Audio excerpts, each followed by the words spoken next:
Mari saya jemput kita semua akan belajar firman Tuhan yang tidak akan lari dari tema tahunan kita mengenai full talent dan strong character. Bapak Ibu, kalau kita bicara tentang bait suci tabernakel Musa, mungkin tidak semua yang belajar atau masuk dalam pendalaman Alkitab PA mengenal, mengerti, mendalami seluk-beluk yang sangat rinci, sangat kompleks, sangat penuh dengan ornamen-ornamen, sangat penuh dengan hitung-hitungan, sangat penuh dengan ukuran-ukuran, bahkan sampai kelopak-kelopaknya, kaki dia, mesbah lupa. Bahkan orang Kristen zaman sekarang saya khawatir, itu udah lama Pak, itu cerita kejadian lama, udahlah kita sekarang ngomong kejadian baru saja, nggak bisa. Karena itu ada di dalam Alkitab. Dalam Alkitab ini kita pelajari lengkap, bukan hanya memilih yang enak-enak saja. Perjalanan iman kita sering kali kita memilih kembang gula, tapi kita menolak jamur pil pahit. Seringkali kalau kita punya, saya ingat anak saya, Gisel, umur kelas 4 SD, waktu itu imunisasi. Saya terlambat jemput, saya harus dampingi dia imunisasi. Dan dia dengan santainya, setelah imunisasi biasanya anak SD kan biasanya dikasih apa supaya tidak demam katanya, paracetamol. Saya juga lupa ngasih tahu dia, paracetamol itu ditelan pakai air. Saya terlambat 10 menit, saya lihat, pahit. Apa yang pahit? Ini. Kamu ngapain paracetamol ya? Dikunyah, Masya Allah. Paracetamol dikunyah, kata kayak kacang goreng, pahit Pak. Tapi kamu tuh nggak apa-apa. Pahit ya? Pahit. Tapi itu menyehatkan, menyembuhkan. Baru 5 menit langsung masuk poin. Sering kali kita percaya Kristen hanya, garis bawah ya, hanya maunya memilih kembang gula. Bahkan gulanya yang kembang-kembang itu kan, yang warna pink, kalau kecil datang kembang gula yang nyonya-nyonya, rambutnya yang warna pink. Wah, cobalah makan nyonya sampai 2 ton, langsung diabetes.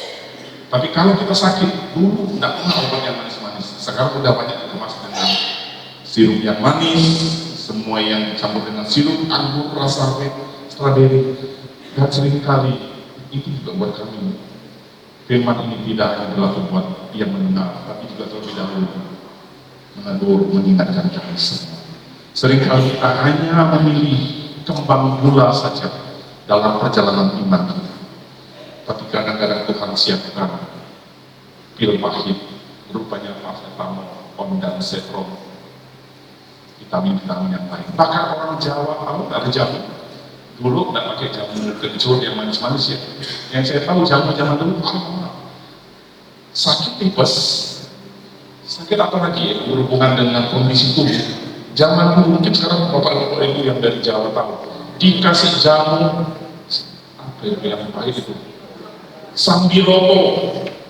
Bahkan kalau tidak ada sambiloto, dia ambil daun pepaya, di jus, tidak pakai madu, tidak pakai gula, minum mas, tidak lama, mau sembuh, mau minum, mama jahat, mau sembuh, mau minum,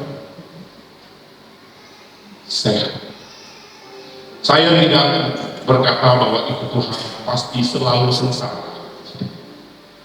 tapi jujur li, ikut gaya anak Jaksel, jujur li, nggak selamanya kan betul perjalanan iman kita selalu manis, betul Bapak Ibu, jujur. Walaupun tidak ngomong dari wajah-wajah Bapak Ibu sudah tidak kelihatan, sehingga saya berdiri sini tidak terbeban dengan menyampaikan pesan-pesan yang hanya menghina bobok. Ikut Tuhan selalu enak, jangan lulus. Gelombang diratakan dengan eskavator, lubang ditambal, bengkok dilurusin, kamu tinggal jalan. Jujur li, anak Jaksel menginginkan banyak yang dari Jakarta. Kecelakaan terbanyak menurut sensus data lalu lintas di jalan tol atau di gang-gang yang ada 6. Kebanyakan tabrakan beruntun karambol sampai 50-60 mobil itu di jalan yang berlubang, yang di gang-gang sempit, atau di jalan tol yang lurus seperti Trans Jakarta sampai Jawa sampai Bali. Bapak Ibu sekalian, kita tidak mencari persoalan, kita tidak sengaja mencari masalah, tapi wahai umatku, kata Tuhan, bahkan aku sendiri, kata Yesus, lahir di kandang domba, 2 tahun dikejar-kejar sama Raja Herodes, balik lagi ke Mesir, dan aku melakukan pekerjaanku sebagai tukang kayu membantu ayahku Yusuf. Aku tidak serta-merta langsung mengibarkan panji, aku adalah juru selamat Mesias yang hidup. Sampai umur 30 tahun dia harus belajar dari tingkat SD, TK, SD, SMP, SMA menurut versi kuliah sekolah Ibrani, sampai dia masuk dalam akademi, institut, sehingga Yesus layak mengajar di Bait Allah. Bapak Ibu kalau baca Alkitab di Injil, ketika Yesus sedang mengajar di Bait Allah, itu artinya dia lulusan sekolah tinggi yang belajar hukum Taurat. Jadi tolong diubah pemahaman kita. Oh, Yesus orang sederhana, sekolahnya tidak tinggi, sekolah, sehingga dia dipanggil Rabai, R-A-B-B-I. Yohanes Pembaptis sekalipun, walaupun dia membaptis di Sungai Yordan, dia tidak mengajar di Bait Allah, tapi Yesus mengajar di Bait Allah. Artinya Yesus mengolah dirinya sebagai manusia seutuhnya. Dia memberikan teladan bagi kita, anak-anakku, belajar, bekerja, tingkatkan skill, tingkatkan talenta, perbanyak keahlianmu, pengetahuanmu, pengertianmu, yang ujung-ujungnya untuk melayani Tuhan dan memuliakan nama Tuhan. Kita akan lihat satu tokoh di Alkitab yang jarang tersebut. Tadi saya sudah singgung tentang tabernakel Musa, Bait Allah Musa. Kita tahu tentang kelaparan, kita tahu tentang ruang kudus dan ruang maha kudus. Ada 3 section dengan pagar, dengan semua ornamen. Dan kita cuma mendengar, cuma kita tahu bahwa tabernakel ini yang paling ngetop ada 2, tabernakel Musa dan tabernakel Raja Salomo. Kita masuk dalam Keluaran, Musa menjadi orang yang membangun tabernakel. Tetapi sebenarnya bukan Musa punya tangan. Contoh, gubernur si A membangun Kalimantan Barat, jalan sejauh 50.000 km. Apakah gubernur itu yang turun pakai stombal, pakai eskavator langsung melapis jalan? Tidak. Presiden dengan periode tahun sekian berhasil membangun bendungan, airport, pelabuhan. Saya mau tanya, apakah tangan presiden itu yang turun nyemen? Dia butuh tim, dia perlu orang-orang, dan orang-orang inilah yang kita akan lihat, yang menjadi orang-orang ring satu dari Musa untuk membangun tabernakel Musa. Kita baca Keluaran pasal 31. Saya berharap kita menyimak sekali dan tidak ada satu detik pun melepas dari perhatian, supaya kita bisa memperoleh rema yang luar biasa dari firman Tuhan pagi ini. Keluaran pasal 31. Saya jemput kita semua bangkit berdiri. Keluaran pasal 31 ayat yang pertama sampai ke-5. Yang sudah berkenan amin. Sama-sama kita baca dengan suara lantang dan keras.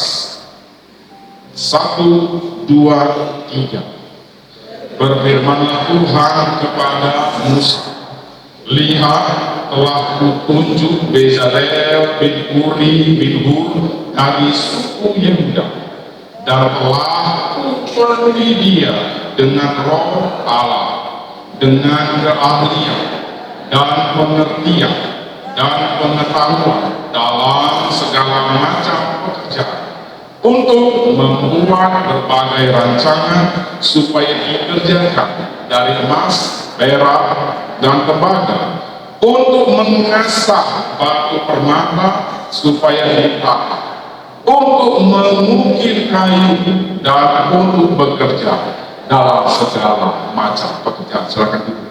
Bapak Ibu, dari ayat ini sudah jelas, ketika seseorang dipenuhi Roh Allah, dalam konteks ayat Keluaran 31 ayat 1 sampai 5, konteks kepenuhan Roh Allah itu berarti dia disertai urapi dengan satu kekuatan dari surga, Roh Allah sendiri. Tapi yang unik adalah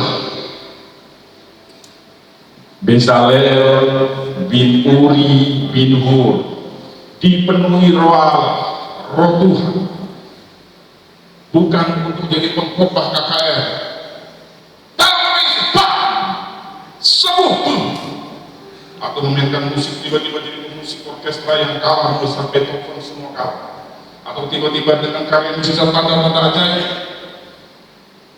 bulan di atas air, matahari di atas air berhenti, atau dia seperti Musa terbelah lampu merah, atau dia seperti Yosua menginjakkan sungai Yordan bersifat surga, atau dia seperti Paulus sembuh langsung dikepret pakai sapu tangannya, atau seperti bayangan yang terus sembuh.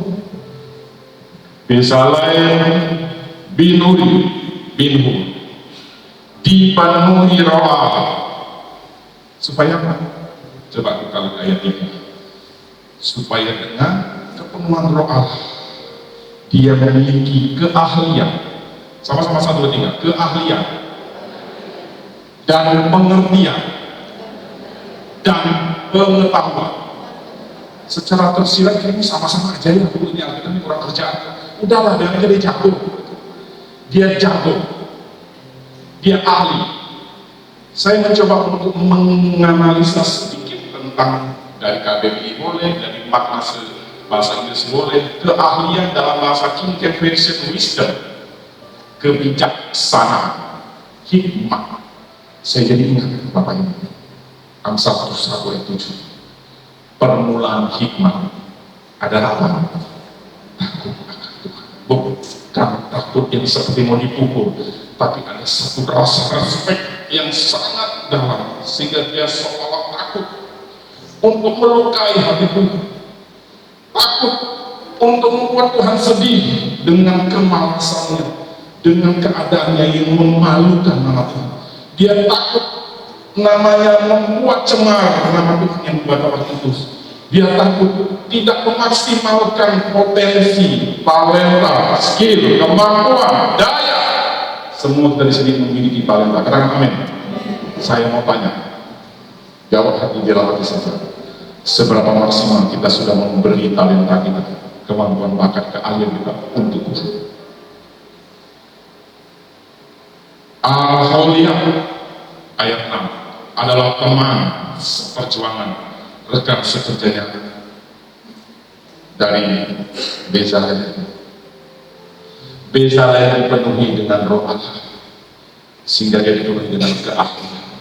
Keahlian dalam bahasa gampangnya begini, banyak terjemahan, banyak tafsiran, banyak pengertian. Kalau saya mengambil tafsiran pengertian yang sederhana saja, keahlian adalah kemampuan untuk mengerjakan segala sesuatu. Itu ahli. Dan ahli tidak dibentuk satu hari. Seseorang yang ahli membuat patung, dia harus latihan. Seorang tentara yang ahli menjadi sniper. Minggu lalu saya izinkan teman ada di sana, di Brimob. Saya tanya-tanya jawab mereka, berapa skor kalian semua? Selamat pagi. Saya kaget saya. Walaupun saya sebenarnya mau kerjain mereka kan, karena mereka dari jam 5 sudah lari sekian kilometer. Terus jam 9 ibadah siraman rohani dari pendeta Kristen, saya dipercaya dengan sikap duduk yang sempurna.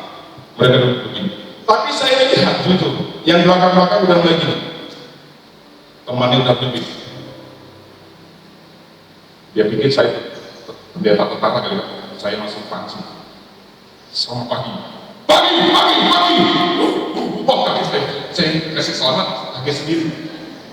Saya dapat ide, nanti berapa menit lagi, sempat saya lihat sudah gini, pasti saya kasih selamat, betul. 15 menit saya bicara, saya lihat yang tengah-tengah sudah mulai gini lagi, saya masuk pancing. Pagi, tidak jatuh lagi, karena kiri kanan kelas, jadi mereka jatuh lagi. Beri tepuk tangan bagi Tuhan Yesus. Kita tentara Allah, kita diperlengkapi dengan skill, talenta, dan kemampuan. Saya tanya mereka, siapa yang skor nembak snipernya sekian? Rahasia ya, karena ini rahasia. Saya pada lima juara perang. Udah siap sempurna. Mantap. Anak-anak masih umur 20, masih belasan tahun. Ini masih ya. Kalau bapak ibu bisa lihat foto saya minggu lalu, masih muda. Tapi saya senang kalau mereka sudah mulai gini-gini. Selamat pagi. Wow, gitu nanti ditangkap. Saya tidak akan. Bapak ibu, tentara saja untuk ahli tembak. Tidak mungkin latihan cuma satu kali, betul?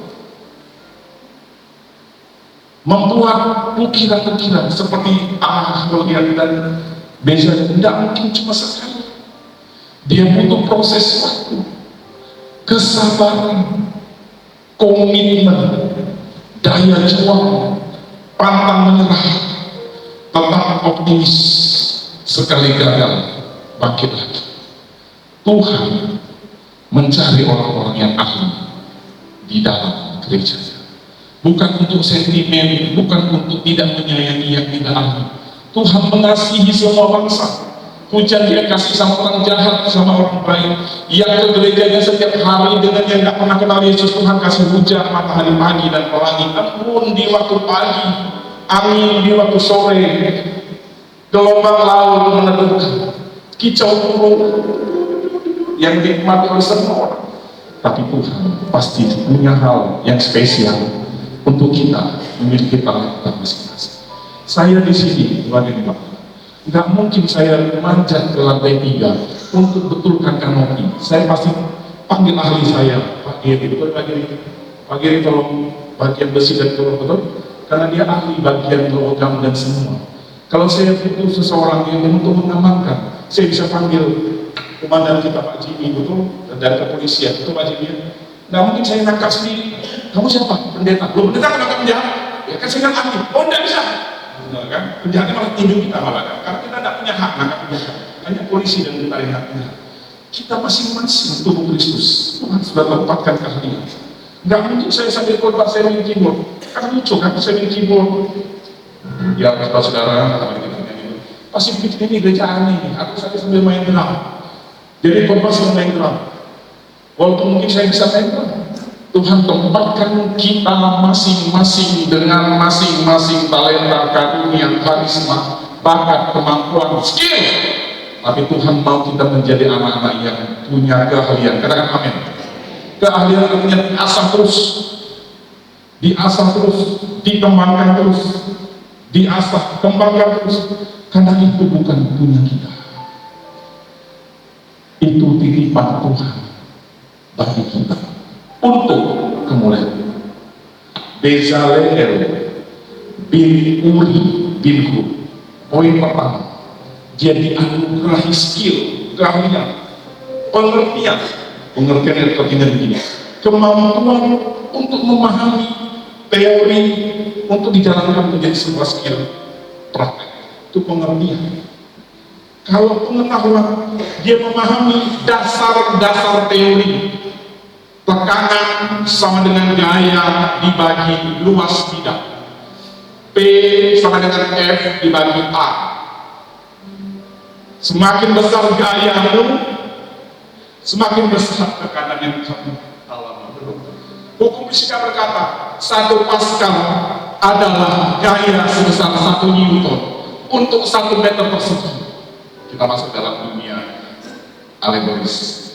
Makanya Bapak Ibu, jangan terlalu banyak gaya. Semakin banyak gaya, semakin banyak tekanan. Itu kata orang fisika, betul kan?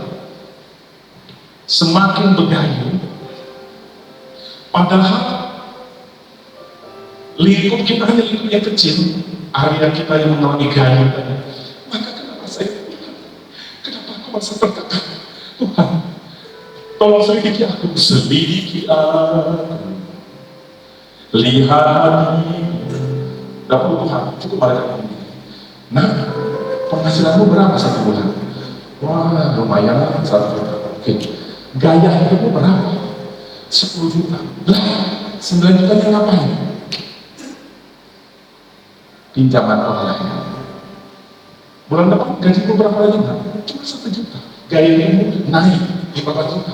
Gajimu terlalu besar, padahal akhirnya kecil. Akhirnya memang terlalu kecil. Sehingga makanya kenapa kamu tertekan. Kamu menjadi 5 Pascal tekanan ibumu.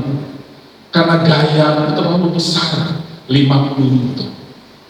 Padahal area hidupmu, potensi itu cuma kecil. Bagaimana caranya Tuhan? Kecilkan gayamu, sesuaikan dengan pendapatanmu, atau jadilah ahli supaya kamu bukan cuma mencari pekerjaan, tapi kamu membuat usaha pekerjaan sendiri, sehingga areamu semakin luas, sehingga P sama dengan F bagi A, luas bidang potensimu semakin beragam. Kamu memiliki kemampuan untuk menahan tekanan karena gayamu sesuai dengan hidupmu. Saya pernah bawa ini di kelompok mahasiswa fisika. Mereka sampai geleng-geleng kepala. Pak Pendeta belajar fisika ya? Saya lulusan IPA, lulusan fisika. SMA 3, lulusan fisika. Saya suka biologi, saya suka fisika, saya suka kimia, saya suka matematika, saya suka sejarah, saya suka geografi, saya suka matematika, saya suka agama, saya anak pendeta. Tapi saya bukan berarti saya jago, tidak. Satu pesan firman Tuhan, jika kita menyukai sesuatu, maka itu akan kita kerjakan dengan ringan. Katakan amin.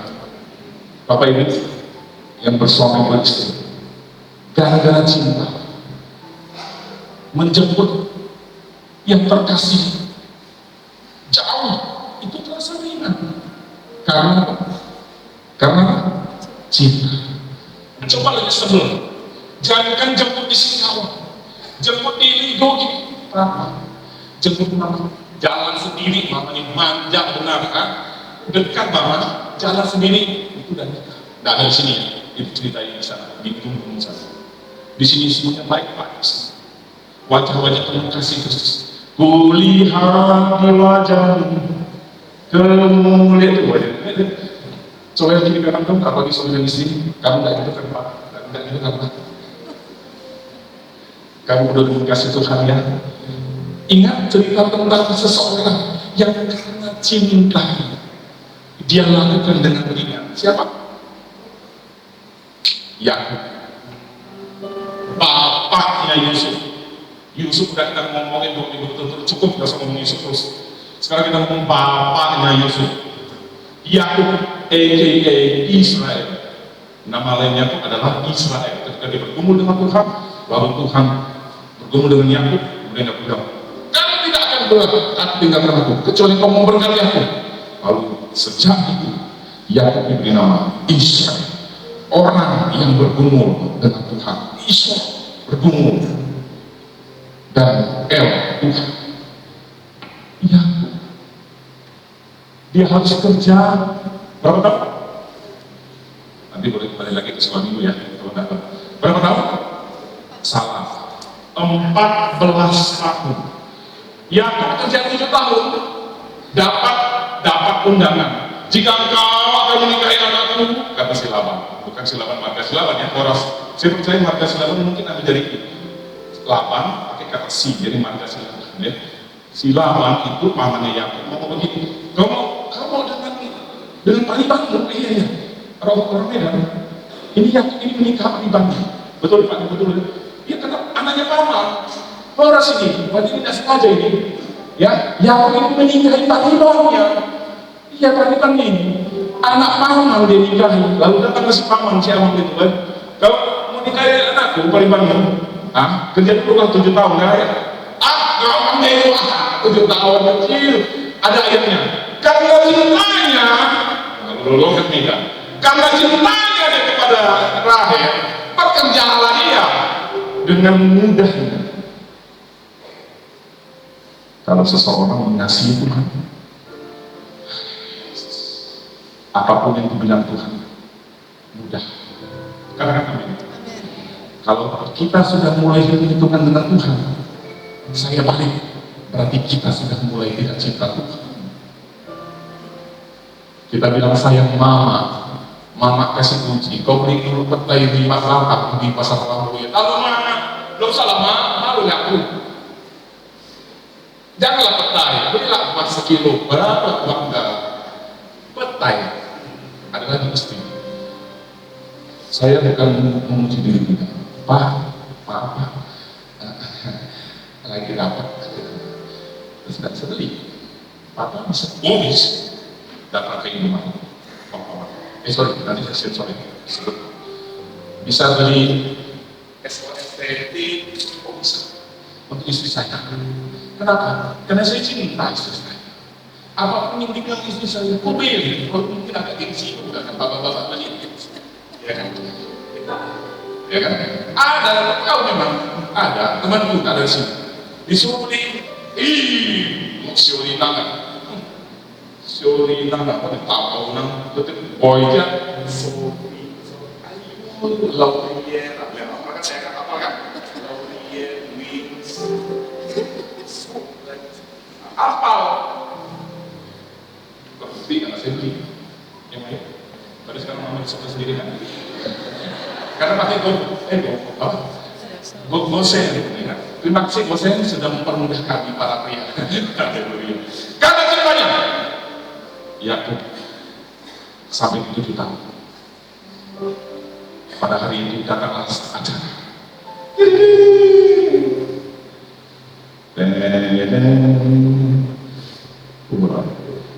Malam pertama. Jadi kisahnya gini Bapak Ibu, tidak ada dari kitab, tapi saya dengar dari dosen saya, dia mengisahkan dengan saya sampai ingat sekali. Suatu malam datang lagi malam penentuan, apakah ini akan masuk malam pertamanya Yakub dengan yang kakinya Rahel. Kata Laban, sudah selesai acara, silakan masuk kamar ya.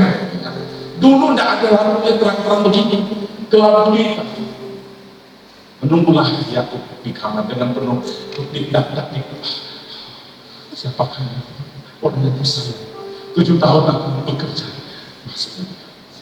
Karena gelap kamar, masuk. Sosok sensor ya, sensor. Akhirnya yang terjadilah seperti yang diharapkan. Bangun kan, seperti saya bilang, dia bangun. Matahari sudah mulai tinggi. Kenapa kaget gitu? Lah, bukan Rahel. Siapa kau? Dibuka. Ya, salah. Dari mana ngapain? Kira Rahel. Aku lihat. Kakaknya Rahel. Kita masih Laban. Menurut adat, kalau boleh kami adik perempuan, kalau kakaknya masih belum menikah, jadi kasih kakaknya dulu Lea, habis itu baru kasih Rahel. Hah? Kau menipu aku. Singkat cerita dia juga akan menipu Laban kemudian. Singkat cerita kita tahu ceritanya. Dia harus kerja 7 tahun lagi. Tapi Bapak Ibu saya mau luruskan, ada yang bilang begini, dia nunggu 14 tahun, enggak. Dia nunggu 7 tahun lebih sekian waktu. Jadi setelah berapa lama, dia jadi istrinya Yakub. Tapi dia harus tunaikan tanggung jawabnya 7 tahun, utang kerjanya. Oke, saya luruskan ya. Dia tidak nunggu 14 tahun, baru datang Rahel. Nah, Rahel datang di antara termin tahun ke-8, 9, 10. Silakan belajar dengan kita. Mungkin saya salah, silakan saya koreksi. Dan singkat cerita, ada ayat yang menulis di dalam kejadian. Karena cintanya Yakub kepada Rahel, waktu yang panjang itu dirasanya sebentar. Bapak Ibu suka ibadah, mau 2 jam, mau 3 jam, mau 4 jam, tapi kita menikmati kasih Tuhan dan kita mengasihi. Kayaknya kita nggak pernah hitung-hitung. Sekali lagi mohon maaf, saya bukan iman bisik-bisik. Ketika kita mendengar gereja pelayanan butuh ini dan butuh itu, kita memberikan persembahan dengan sukarela. 2 Korintus 9 ayat 7. Tuhan memuji orang yang memberi dengan rela, tanpa paksaan, dengan sukacita. Ingat ya, kata kuncinya memberi bagi Tuhan harus dengan rela, tanpa paksaan, penuh sukacita. Jadi kalau soal persepuluhan Pak, saya bukan ngomong selalu ada ini mentang-mentang awal bulan, tidak. Orang memberi persepuluhan zaman dulu itu, yang saya tahu, itu hanya sebagai tes bagi orang yang sudah dengar kejadian lama. Oke, memang betul, di YouTube bilang, suka bilang, oh di YouTube jauh kata wajib, memang tidak kata wajib, tapi sebenarnya, semua punya Tuhan, kata-katanya. Adakah kita berani bilang semua tidak punya Tuhan? Tuhan sangat mudah sekali menurunkan dan menaikkan derajat, apalagi menurunkan dan menaikkan derajat. Lihat lihat aja, dia orang yang terkaya di sebelahnya, dia mempunyai 10 anak. Tadi Tuhan izinkan iblis menguji Ayub dalam semalam, dalam semalam sampai kekayaan hilang, dalam semalam dia mengalami korek. Tadi Tuhan bilang begini sama iblis, kau boleh mengambil semua yang ada pada Ayub, tapi jangan sentuh jiwanya, karena jiwanya punya aku. 1 Korintus 10 ayat 13, pencobaan-pencobaan yang kamu alami adalah pencobaan biasa. Katakan amin. Katakan pencobaan biasa. Tuhan tidak akan membiarkan kita dicobai melebihi kekuatanmu, dan Ia akan memberikan jalan keluar. Kita buka 1 Korintus 13. Saya bawa kemarin di dalam rayon. Kita akan masuk dalam sebuah makna mengenai mengasihi dan melayani Tuhan dengan dasar cinta kasih yang benar-benar tulus. 1 Korintus 10 ayat 13. 1, 2, 3. Pencobaan. Saya rasa kita bisa lebih keras dari ini bacanya. 1, 2, 3. 1 Korintus 10 ayat 13. 1, 2, 3. Pencobaan yang kamu alami ialah pencobaan biasa yang tidak melebihi kekuatan manusia. Karena itu Dia tidak akan biarkan kamu dicobai melampaui kekuatanmu. Ia akan memberikan jalan sehingga kamu dapat menanggung. Bapak Ibu, ada banyak ujian dalam hidup. Bezaleel bin Uri bin Hur, dia dipenuhi dengan Roh Allah dan dia diberi tanggung jawab untuk membuat segala perkakas akan dia makin neraka. Itu juga ujian buat dia. Apakah aku bisa memaksimalkan potensi yang Tuhan beri sama aku? Dalam kisah ini Tuhan bilang begini, kamu tidak akan dibiarkan dicobai melampaui kekuatanmu. Jadi jika ada yang merasa aku dan anakku lagi, enggak, Tuhan tidak akan biarkan kita tidak mampu melewati ambang batas level persoalan yang kita hadapi sekarang. Katakan amin. Bahkan untuk masuk PNS, ASN, masuk ke dokteran, masuk mahasiswa dalam fakultas yang favorit, orang harus bayar, betul? Bukan bayar juga yang maksud saya, bayar untuk formulir, bayar untuk pendaftaran. Apakah besok langsung otomatis jadi ASN? Tidak. Kamu besok masuk nomor 1075B, kamu masuk ruangan ini, kamu akan dites. Bayar nggak? Bayar. Di dunia saja untuk masuk perguruan tinggi yang favorit, jurusan favorit terkenal, maka pekerjaan bayar. Bukan bayar artinya bayar nyokok, artinya begini, kita harus bayar harga, beli formulir, bayar pendaftaran. Setelah bayar pendaftaran, pasti lulus? Belum tentu. Apakah uang dikembalikan? Kita masuk kampus, tidak lulus. Apakah dikembalikan?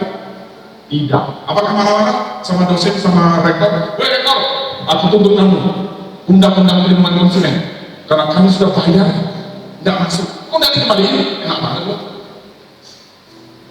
Kita saja tidak protes sama suatu institusi lembaga ketika kita bayar loh ya, bayar. Tapi tidak langsung jadi pegawai, tidak langsung jadi mahasiswa kedokteran. Kamu ini formulir pendaftaran, ini formulir tes. Kamu besok datang jam 9 pagi, kamu akan dites objektif, esai, penjelasan 100 soal, dan kamu kerjakan dalam waktu tertentu, dan kamu kumpulkan, kami akan menilainya, dan tunggu pengumuman dari kampus, tunggu pengumuman dari kantor. Kita tunggu berhari-hari datang, yang datang cuma kalimat pendek, maaf, kamu boleh mencoba lagi. Sedih. Tapi ada satu makna analogi yang sangat besar yang saya dapatkan secara makna rohani. Sungguh pun di dunia kita berani bayar harga, walaupun tidak pasti kerja, tidak pasti masuk kampus jurusan itu, dan uang kita tidak dikembalikan. Tidak ada itu kita mencak-mencak sampai jungkit balik kemudian gantung di bawah pohon cari. Kita tegang. Dan kita ngomong dengan diri sendiri, aku akan coba lagi. Kamu coba lagi, bayar lagi. Kamu coba lagi, bayar lagi. Ada dua rema Tuhan dalam ujian dan percobaan. Satu, kalau kamu lulus, kamu diterima, kamu akan bekerja, dan kamu tunjukkan skill, karaktermu, dan kamu akan naik pangkat jabatan sesuai dengan waktu dan cara institusi.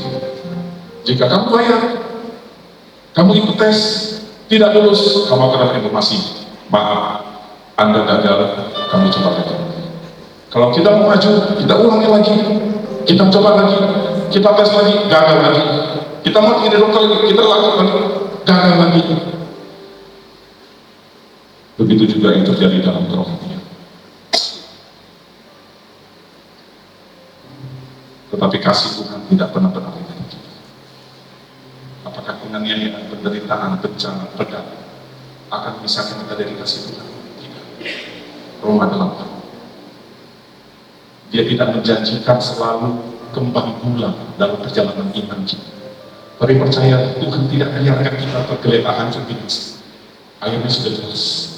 Dia tidak membiarkan kamu dites, dicobai lebih kekuatanmu. Satu, bahkan waktu kamu sedang dicobai, Tuhan memberikan apa? Jalan keluar. Pada waktu kamu dicobai, coba baca kalimat terakhir 1, 2, 3. Pada waktu kamu dicobai, Ia akan memberikan kepadamu apa? Kalau ada istilah dalam dunia sekarang, no way out, nggak ada jalan keluar. Di dalam Tuhan selalu ada jalan. Katakan amin. Tepuk tangan bagi Tuhan kita Yesus Kristus. Hari ini mungkin kita tidak bisa melihat apa yang menjadi jalan keluar kita. Ke depan laut merah, seperti bangsa Israel di laut dan Musa keluar dari tanah Mesir. Kiri gurun, kanan gurun, belakang musuh mendekat. Orang-orang yang tidak pernah imannya berkata sama Musa, Musa, kau memang dasar ya, pimpinan tak benar nih. Kau bawa kami jauh dari Mesir. Tahu nggak Mesir itu? Ada bawa Bombay, bawa Prey, ketimun. Apalagi itu kan ada kan? Di sana kita masih makan bawang bombay, kita makan yang dua atau masak apa yang hijau. Di sana ada daun sop, seledri, tomat, semangka. Kesini makan sama mana? Sekarang kamu buat kami mati, Musa. Apa respon Musa?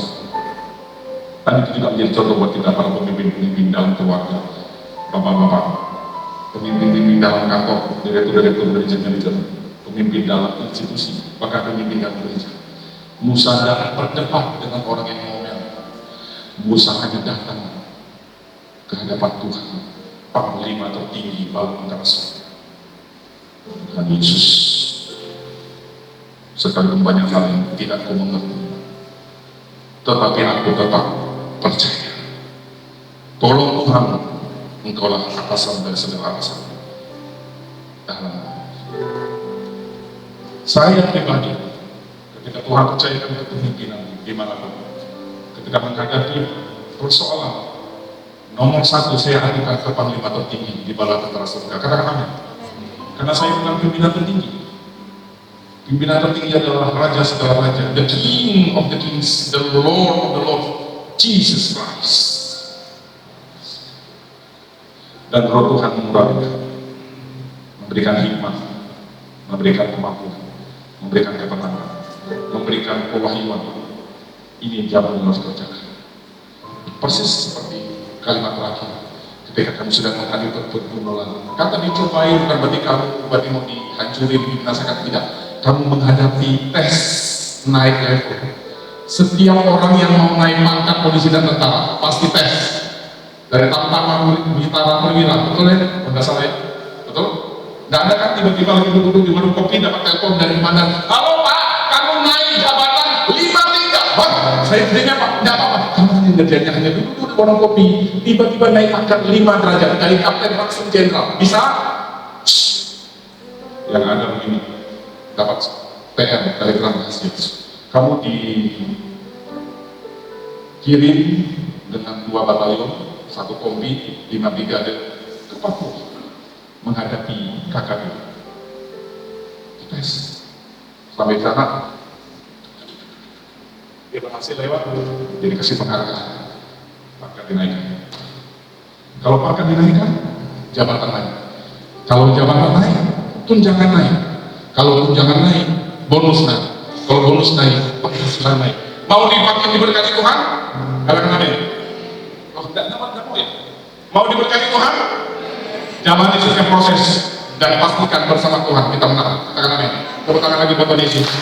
Ingat, Bezalel, saya akhiri, dari kata nama akar kata Bezalel ada dua aspek yang saya ingin bagi. Dia dipenuhi dengan Roh Kudus, Roh Allah, dengan berbagai skill dia lakukan untuk pekerjaan Tuhan, melayani Tuhan.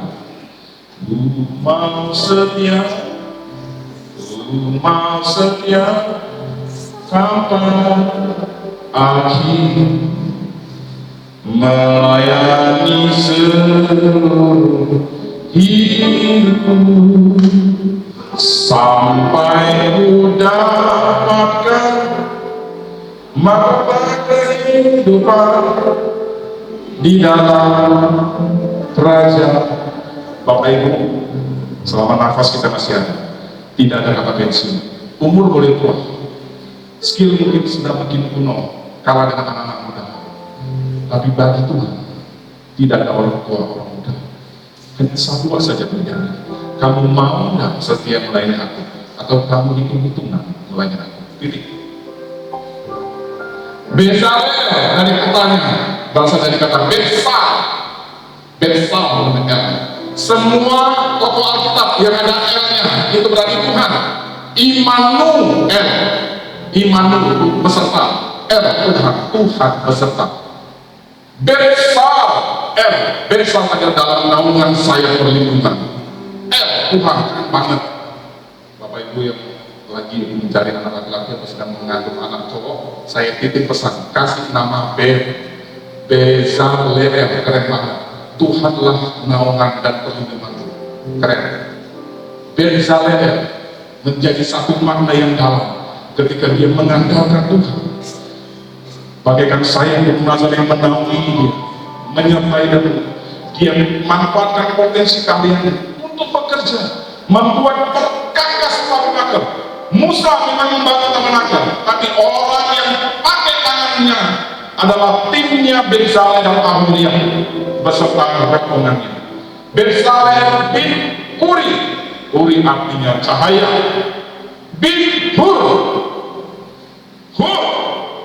adalah orang yang berjasa memegang tangan kanan Musa ketika bangsa Israel berperang melawan Amalek. Kita akan bicara tentang warisan rohani kakek moyang keturunan kita. Hati-hati dengan teladan hidup kita. Kalau aku Amalek menang, kalau aku angkat tangan, Amalek menang. Lalu datanglah Hur dan Harun memegang tangan dari Musa, dan Hur adalah kakek kandung dari Bezalel. Keren banget. Ini buktinya. Keluaran 17 ayat 12. Keluaran 17 ayat 12.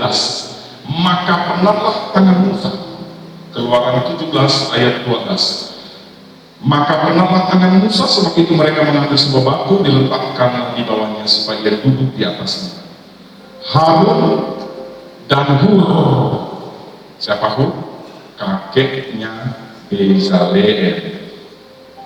Kalau kakeknya orang yang saleh, pasti ada salah satu atau banyak keturunan yang juga akan saleh. Kalau kakeknya mungkin amburadul, saya tidak bilang semua ya, kebanyakan keturunan yang juga amburadul. Saya percaya ketika Bezalel masih bayi, masih kecil, ingat tradisi Ibrani Yahudi mengabarkan sesuatu dengan lisan. Ajarkanlah anak-anakmu dan anak dari anak-anakmu Taurat Tuhan siang dan malam, baik waktu duduk, waktu baring, waktu berjalan, waktu mengerjakan sesuatu. Ulang menentang.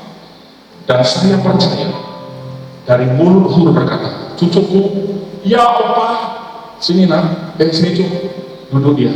Kamu tahu waktu opa masih muda, bangsa Israel, bangsa kita berperang melawan Amalek, Opa dengan Opa Harun itu pegang tangannya Opa Musa. Setiap hari dia kerja, kita harus bekerja dan melayani Tuhan yang nanti ya cukup. Ya Opa, kalau Opa sudah meninggal nanti, Opa mau anak-anak cucuku juga bekerja buat Tuhan, bahkan lebih hebat dari kakek nenek ya. Iya Opa. Lalu singkat cerita opanya pun meninggal. Opa, jangan tinggalkan aku Opa. Betsalem masih kecil. Dia lihat pesan, dia dengar pesan Tuhan. Aku harus dipenuhi dengan doa dan harus dipenuhi dengan berbagai skill dan karya, dan juga disertai dengan karakter yang baik. Lalu Tuhan berkata kepada Musa dalam Keluaran 30:1, Musa, lihat, aku sudah menunjuk Bezalel bin Uri, itu bapaknya Bezalel, bin Uri, itu kakeknya. Dia telah dipenuhi dengan roh Allah, dengan keahlian pengertian untuk membangun tabernakel. Jadilah orang-orang tua yang bertanggung jawab dengan warisan iman keturunan kita. Yang percaya dengan kami, tidak ada kata Bezalel bin Uri bin Uri, artinya namanya Tuhan menaungi dan melindungi. Dan Bezalel perlu orang. Dalam Kejadian dalam Keluaran 31 ayat 6, juga aku telah menetapkan di sampingnya Bezalel, namanya siapa? Kawan sekerjanya, wakilnya, deputinya. Deputinya namanya Aholiab bin Ahisamah. Keluaran 31 ayat 6. Dalam pesan ini saya akan simpulkan. 1. Semua skill, potensi, bakat, karisma, kemampuan, kepintaran datang dari Tuhan. Kita harus sadari, yes, memang kita belajar, yes, kita memang berusaha, tapi semua sumbernya dari Tuhan, dipakai untuk pekerjaan Tuhan. Walaupun tidak harus di gereja, di tengah-tengah kantormu, di tengah pekerjaan kita, jadikan hidup kita menjadi saksi dan teladan. Kita hanya bekerja buat Tuhan, menjadi kesaksian bagi banyak orang di kantor, di kampus. Kemudian ujung-ujungnya untuk hormat bulan anak Tuhan. Aholiab Tuhan kirim lagi. Aku akan mengirimkan Aholiab bin Ahisamah di sampingmu.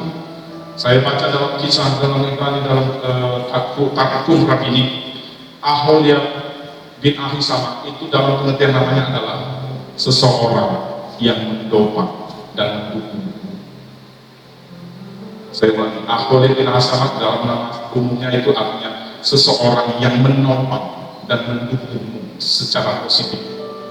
Hati-hati mencari pergaulan yang dekat. 1 Korintus 15:3, pergaulan yang buruk merusakkan kebiasaan yang baik. Kita, anak-anak kita mungkin dari keluarga baik-baik, tapi kalau kita abai, kita biarkan dia bergaul dengan orang yang tidak baik, jangan salahkan kalau akhirnya kehidupannya menjadi tidak baik. Pastikan ring satu pergaulan anak-anak kita dan keluarga kita, bahkan kita sendiri, dari seseorang dari komunitas yang positif. Aholiab menjadi deputi Bezalel. Mereka berdua kemudian membuat pengajaran dalam Keluaran 35 ayat 34, ayat terakhir. Dan Tuhan menanam dalam hatinya Bezalel. Keluaran pasal 35 ayat 34. Dan Tuhan menanam dalam hatinya Bezalel maksudnya, dan dalam hati Aholiab bin Ahisamah, kasih kemudian deputinya dari suku Dan. Ya, kalimat akhir baca setelah titik 1, 2, 3, kepandaian. Baca ya, 1, 2, 3. Kita dipenuhi dengan roh Allah, memiliki skill. Materi nanti akan diumumkan hari ini. Kita akan mulai perkaderan seluruh pelayan apar, pelayan mimbar, pelayan yang lain. Kami mau mengajar, mementor, memuridkan orang-orang yang lain untuk maksimal potensinya melayani Tuhan. Katakan amin. Jadi kita sudah dipenuhi dengan roh, dipenuhi dengan talenta dan skill. Tapi kita juga apa? Untuk mengajar, dan dia memperseperti dalam sekian tahun yang sangat lama. Tabernakel Musa akhirnya selesai. Tidak bisa dikerjakan oleh Musa sendiri, tidak bisa dikerjakan bertiga Musa, Bezalel, Aholiab. tapi Aholia Bezalel mengajar, mementor, mencoaching, mentraining, mengkader. Kalian aku ajarkan kamu, kalian ahli aku ajarkan kamu. Kemampuannya Bezalel adalah berbau perkakas, logam, perak, emas, tembaga, permata, mungkin kayu. Kemampuan skillnya Aholia, aku bisa menjahit kain lumba-lumba, kain ini kimis dan semuanya. Mereka bergabung menjadi satu kekuatan X-Men, Avenger of the Lord. Kalau ada di Hollywood, Avenger sama X-Men. Ini ada X-Men of the Christ, Avenger of, kan di Hollywood ada Avenger kan dengan berbagai kemampuan. Di dalam Tuhan ada The Avenger of Christ. 9 karunia roh saya jelaskan, 7 karunia pelayanan, 1 Korintus 12:12, dan 5 karunia jabatan. Bukan saingan siapa yang paling hebat. Mereka bekerja sama, membuat sebuah tim, dan pada akhirnya sesuka sekali. Kita balik dari WMC Kabupaten. Ini tujuan akhir dari mendirikan Bait Suci. Keluaran pasal 30 ayat 33. Kemampuan yang dianugerahkan oleh Tuhan, skill yang semakin bertambah, membuat sebuah tim kerjasama yang baik dengan rekan sekerja untuk membangun pelayanan kerja Tuhan. Dan semua itu percuma kalau hanya gedung. Tuhan tidak butuh gedung tabernakel yang dari emas, perak, tembaga, permata. Kalau tidak ada hadirat Tuhan, semuanya sia-sia. Memang berjadi mungkin ada ngomong, Pak, Om, gimana kita bikin video call? Boleh. Kalau ada dananya atau ada yang menggerakkan hatinya, silakan. Om, gimana kalau kita ini sudah hampir 40 tahun sound system? Boleh. Kita nanti bikin proyek itu, nanti kita akan persiapkan baik-baik. Gimana Om kalau ini? Boleh. Saya suka maju secara sarana-prasarana, tapi jangan salah. Yang Tuhan kejar juga adalah kemajuan dalam aspek di mana 2-3 orang berkumpul, hadirat Allah. Ayat 33 kita baca dengan keras sampai ayat 34. Keluaran 40. Inilah tujuan akhir dari semua pembangunan baik Allah, baik pribadi kita maupun baik Allah secara hidup korporat. 2-3 didirikannya Keluaran pasal 40 ayat 33. Keluaran pasal 40 ayat 33. 1, 2, 3. Didirikannya tiang-tiang pelataran sekeliling kemah suci dan mesbah itu, dan dikumpulkannya tirai pintu gerbang pelataran itu. Demikianlah diselesaikan Musa pekerjaan itu. Ayat menulis Musa yang menyelesaikan. Saya mau tanya, Musa yang tokol kayu, pasang-pasang bumi, ngecat-ngecat? Enggak. Tapi disebut Musa. Kenapa? Karena Tuhan lewat Musa memimpin pembangunan. Mungkin kalau ada apa-apa di sini nanti ada tulisan begini, lewat perantaraan Bapak Kepala Pancaluru membangun gereja, maka saya nongol masuk akal? Tidak, saya dan tim, itu maksudnya. Tapi ayat 30 berarti di kerinduan kita semua hamba Tuhan, semua gereja Tuhan merindukan. Ayat 30 1, 2, 3. Lalu ayat 34 1, 2, 3.